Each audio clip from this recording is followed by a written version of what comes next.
Hello everyone, I am doctor Hasan. ഞാൻ നിങ്ങളുടെ homeopathic സൈക്കാട്രിസ്റ്റാണ്. ഇന്ന് നമ്മൾ ഡിസ്കസ് ചെയ്യുന്ന പ്രോബ്ലംസ് ഓഫ് ദി അഡോളസൻസ് ആണ്.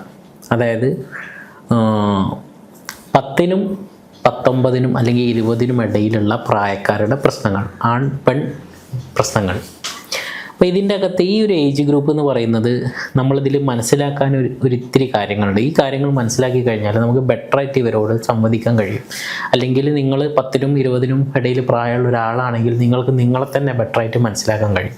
ഞാൻ നിങ്ങൾക്ക് നിങ്ങളെ തന്നെ എന്ന് പറയാൻ കാരണം നിങ്ങൾക്ക് ആക്ച്വലി നിങ്ങളെ ഇപ്പോഴും പരിപൂർണ്ണമായിട്ട് അറിയില്ല. ഈ ഏജിൽ 10 തൊട്ട് 20 ഏജ് വരെയുള്ള ഈ സമയത്ത് നമുക്ക് കുറേ ഹോർമോണൽ ചേഞ്ചസ് നമ്മളുടെ ശരീരത്തിൽ വരുന്നുണ്ട്.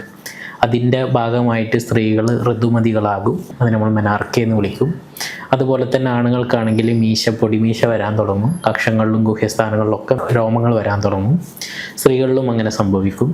ഇതുപോലെ തന്നെ കുറേ ചേഞ്ചുകൾ മാനസികമായിട്ടും സംഭവിക്കും. ഈ അഡോളസൻസിലെ ഏറ്റവും വലിയ പ്രശ്നം എന്താണെന്ന് വെച്ചാൽ, ഇവരൊരു കുട്ടിയാണോ എന്ന് ചോദിച്ചാൽ അവർ കുട്ടിയാണ്. ഇവരൊരു മുതിർന്ന ആളാണോ എന്ന് ചോദിച്ചാൽ അത്യാവശ്യം ബുദ്ധിയും കാര്യബോധമൊക്കെ ഉള്ള ഒരാളാണ്, അങ്ങനെയും പറയും. അപ്പോൾ ഇവർ അഡൽട്ടാണോ ചൈൽഡാണോ എന്ന് തിരിച്ചറിയാൻ കഴിയാത്ത ഒരവസ്ഥയാണ് ഈ 10 to 20 വരെയുള്ള ഏജ്. അതിൽ കുറച്ചുകൂടി ഒരു 15-16 ഒക്കെ ആകുമ്പോഴേക്കും സ്ത്രീകളിൽ കുറച്ചുകൂടി ചിലപ്പോൾ മെൻസസ് ഒക്കെ ആയിക്കഴിഞ്ഞാൽ അവർ കുറച്ചുകൂടി അങ്ങനെ ആയി മാറും. അപ്പോൾ ഒരു 13-14 ഒക്കെ ആകുമ്പോഴേക്കും അവർ ചിലപ്പോൾ അങ്ങനെ ഒരു ചേഞ്ച് വരും.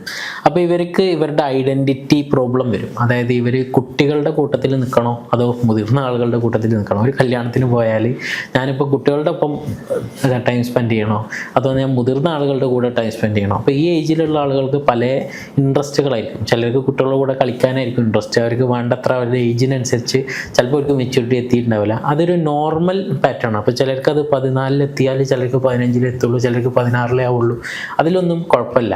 പക്ഷേ ഈ 14 എത്തുന്ന 2 കുട്ടികളുണ്ടെങ്കിൽ ഒരു കുട്ടി ചിലപ്പോൾ മുതിർന്ന ആളുകളുടെ കൂടെ നിൽക്കാനും ഒരു കുട്ടി ചെറിയ ആളുകളുടെ കൂടെ നിൽക്കാനും ഇഷ്ടപ്പെടും. അതിന് നമുക്ക് കുറ്റപ്പെടുത്താൻ പറ്റില്ല. ചെറിയ കുട്ടികളുടെ കൂടെ കളിച്ചാൽ നമ്മളെന്താ പറയുക, അവൻ കണ്ടില്ലേ ചെറിയ കുട്ടികളപ്പം അവൻ പോയി കളിക്കുന്നത്, അല്ലെ അവൾ കണ്ടില്ലേ ഈ ചെറിയ കുട്ടീൻ്റെ കൂടെയാണ് പോയി കളിക്കുന്നത്. ഈ മുതിർന്ന ആൾക്കാരെ കൂടെ പോയി നിന്നാൽ എന്താ പറയുക, എന്തിനാ ഈ വലിയ വർത്താനൊക്കെ കേൾക്കാൻ നിൽക്കുന്നത്, നീ അപ്പുറത്ത് പോയിട്ട് എൻ്റെ പ്രായക്കാരൊപ്പം നിന്നോ, ഇങ്ങനെയും പറയും.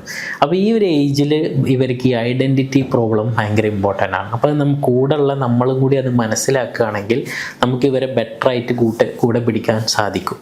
അങ്ങനെ കൂടെ പിടിക്കുമ്പോൾ ഇവർ നമ്മളിൽ നിന്ന് തെറ്റിപ്പോകില്ല. ഇത് കൂടെ പിടിക്കാതാവുമ്പോഴാണ് ഇവരുടെ ഏജ് ഗ്രൂപ്പുമായിട്ട് പിയേഴ്സുമായിട്ട് സ്വന്തം ഏജിലുള്ള ആളുകളുമായിട്ട് കൂടുതൽ ഫ്രണ്ട്ഷിപ്പ് ആവുകയും, ഫ്രണ്ട്ഷിപ്പിലൊരു തെറ്റില്ല കേട്ടോ, ആ ഏജിൽ തന്നെയാണ് ഫ്രണ്ട്ഷിപ്പ് ഉണ്ടാവേണ്ടത്, പക്ഷേ ഹെൽത്തി ഫ്രണ്ട്ഷിപ്പ് ആയിരിക്കണം.